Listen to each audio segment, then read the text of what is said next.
Buenas a todos, capítulo 6, las lecciones del amor. Y en la introducción comienza diciéndonos que la relación que existe entre la ira y el ataque es obvia, pero no es tan obvia la relación que existe entre la ira y el miedo. Nos dice que la ira siempre entraña en la proyección de la separación y que es nuestra responsabilidad, ¿no? Dice, no te puedes enfadar a no ser que creas que has sido atacado, que está justificado contraatacar y que no eres responsable de ello en absoluto. Y esto me parece que ocurre constantemente y a diario entre muchas personas, entre todos, ¿no? Dice, tú no puedes, al final la conclusión a la que llega es que nosotros no podemos ser atacados porque el ataque no tiene justificación y somos nosotros los responsables de lo que creemos. Dice que todo el mundo enseña. Estamos continuamente enseñando, aunque ni siquiera seamos conscientes, ¿no? Y enseñamos aquello que hemos aceptado como cierto. Hemos aceptado como ciertas premisas y son nuestras creencias. Y de acuerdo con esas creencias, así actuamos y eso mismo enseñamos, ¿no? Porque aquello que asumimos por cierto, creemos que es lo bueno y lo expandimos, ¿no? Dice que es como una forma de fe, aceptar esas premisas, esas creencias. Y a continuación empieza a explicar cuál es el mensaje de la crucifixión, ¿no?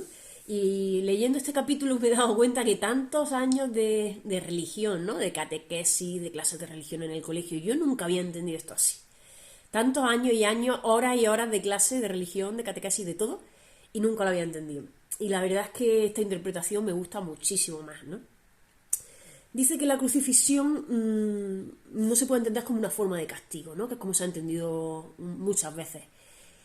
Porque dice que todo lo que se haga, se interprete con términos exclusivamente negativos, no pueden ser correctos, ¿no?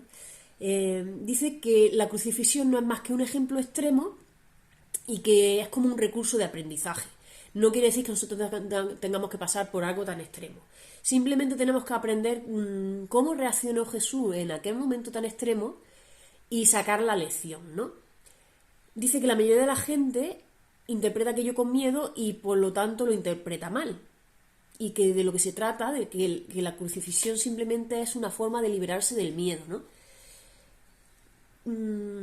Dice, posiblemente es probable que hayas estado reaccionando durante muchos años como si te estuviesen crucificando, ¿no? Y efectivamente, cada vez que nos molesta algo, nos sentimos atacados, pues nosotros también atacamos. Dice, y eso no es más que el fruto de la creencia de sentirnos separados. La proyección implica ira, y la ira alienta la agresión, y la agresión fomenta el miedo. Dice, esa aparente intensidad de la agresión, dice, era imposible. Y era imposible desde el punto de vista en que se puede atacar un cuerpo incluso hasta destruirlo, que es lo que pasó, ¿no? Pero no se puede atacar al espíritu, al ser que había allí detrás, ¿no? Y por eso no se podía abandonar, no se podía perseguir, no se podía destruir, ¿no? Porque somos espíritus eternos.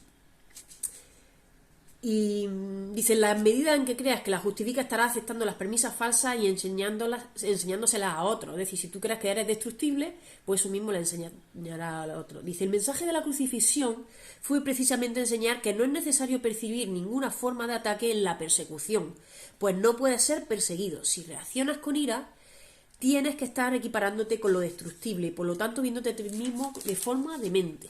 Es decir, que era una falsa forma de percibir la realidad. Sin embargo, tenemos que vernos como iguales, ¿no? En cuerpo, como dice Marta, en cuerpo no seremos iguales ni en mente, pero en espíritu sí, ¿vale? Y dice que somos libres de elegir qué tipo de percepción sobre nosotros mismos podemos tener. Podemos percibir que nos están persiguiendo constantemente. Pero cuando reaccionamos de esa manera tenemos que recordar que no hemos sido perseguidos de acuerdo con, bueno, que estamos siendo perseguidos de acuerdo con el ego de los demás, pero no de acuerdo con la eternidad y el amor que somos y que llevamos dentro, ¿no? Y nos pide además que aprendamos esta lección, esta interpretación, porque así podremos enseñarlo a otros y el mensaje del mundo cambiará. Lo repito en varias ocasiones en esta parte que me ha tocado a mí. Dice, porque lo que enseña es lo que aprendes, lo repite una y otra vez. Dice, si tú reaccionas cuando te persiguen, estarás enseñando persecución. Enseña más bien tu perfecta inmunidad y que es la única verdad que existe acerca de ti y date cuenta de que no puedes ser atacado, ¿vale? Es que nos creamos esa eternidad que llevamos dentro, que somos, ¿no? Y bueno, nos dice que sigamos su ejemplo, que cuando nos asalten las tentaciones, que seguramente van a ser, seguro no, seguro, va a ser mucho menos extremo el ataque que nosotros sintamos, que seamos conscientes que son percepciones falsas y que no necesitamos justificarnos para desatar nuestra ira, ¿no? Recuerda que siempre enseñas lo que crees, y si crees que te están atacando, estarás enseñando ataque. Dice que la resurrección, bueno, ya he hablado de la crucifixión y entonces habla de la resurrección, que dice que no es más que nuestro redespertar, ¿vale? Dice, el renacimiento en sí no es más que el despuntar en la mente de lo que ya se encuentra en ella y que es cierto para siempre. Cree primero que es la verdad. Dice que, bueno, pues que sus hermanos no entendieron esto en su momento, incluso ni los apóstoles, dice en el capítulo, entendieron esto correctamente, pero que ya se lo advirtió, que no estaban lo suficientemente preparados. Y eso le llevó a todos los errores que le llevó, ¿no? Dice por aquí también que la iglesia que no inspira amor tiene un altar oculto que no está sirviendo al propósito para el que Dios destinó. Al final es siempre lo mismo, que somos amor y que solo podemos dar amor. El ataque atroz a juicio del ego es irrelevante, porque al final todos son ataques del ego, no del amor, ¿no? Y la crucifixión dice que no fue nada más que una proyección de los demás sobre él. Por eso él no reaccionó, no contraatacó ni nada de eso, ¿no? Porque si no era ponerse en la misma posición que ellos, en ponerse a favor del ego. Así que nos pide simplemente dice, no se te pide que repitas mi experiencia, sino simplemente seguir mi ejemplo con respecto a cómo percibirlas. Ninguna percepción que esté en desacuerdo con el Espíritu Santo jamás estará justificada.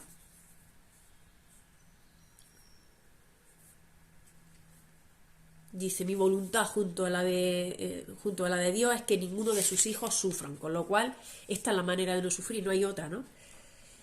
En definitiva, la crucifixión significa proyección y la resurrección significa redespertar. Y el mensaje de la crucifixión es inequívoco. Enseña solamente amor, pues eso es lo que eres.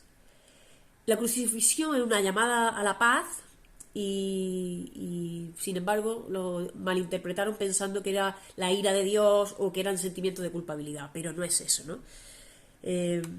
Simplemente era que Jesús no creía en la traición, que es imposible que traicionen a un ser eterno, ¿no? Y cuando eso lo ve así, todo el mundo cambia. Y nos repite una y otra vez que creamos la verdad que es esta y que empecemos a enseñarla, ¿no? Porque es la única manera de que esto cambie. La crucifixión dice que solo fue un conflicto entre el ego y el Hijo de Dios, simplemente, ¿no? Y para terminar esta parte nos dice que que necesitamos la gratitud, ¿no? Porque dice que Dios no necesita nuestro agradecimiento, pero nosotros sí, y que solo vamos a apreciar aquello que agradecemos, que valoramos. Así que nos incita a que practiquemos la gratitud hacia Dios, ¿no? Y bueno, para terminar, dice, ninguna forma de rechazo tiene sentido. La separación es la noción del rechazo. El Espíritu Santo es el vehículo de comunicación entre Dios el Padre y su Hijo separados, y tú no puedes herir ni ser herido. Somos seres eternos, inmutables, indestructibles. Así que nada, lo dejo aquí. Espero que tengáis una excelente semana. Ya vamos viendo los resúmenes y viéndonos el domingo. Hasta luego.